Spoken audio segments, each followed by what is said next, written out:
Ci troviamo qui con l'assessora Anna Puddu per parlare del progetto Un Natale per Tutti, dove la parola d'ordine è solidità e unione. Dove nasce l'idea di questo progetto? L'idea appunto di questo progetto nasce appunto nell'obiettivo di cercare di creare appunto una rete di solidarietà, di vicinanza a tutti coloro che vivono appunto delle difficoltà,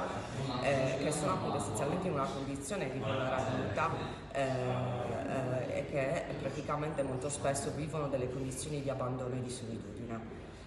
Quindi abbiamo cercato appunto di creare diverse misure che partissero da ovviamente le persone anziane, spesso appunto in condizioni appunto di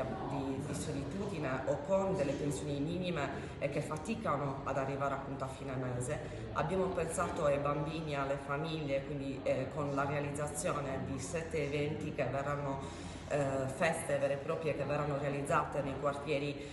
periferici della città, con forme appunto di animazione, con la consegna di oltre 1500 pacchi regalo di doni gentilmente offerti appunto da diverse associazioni che hanno aderito all'iniziativa, e abbiamo pensato anche e soprattutto a coloro che vivono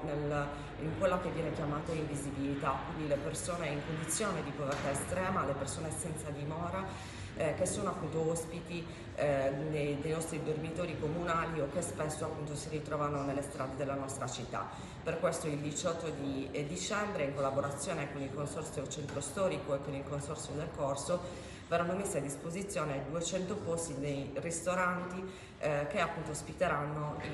i nostri appunto senza dimora, ovviamente accompagnati da degli operatori dell'accoglienza.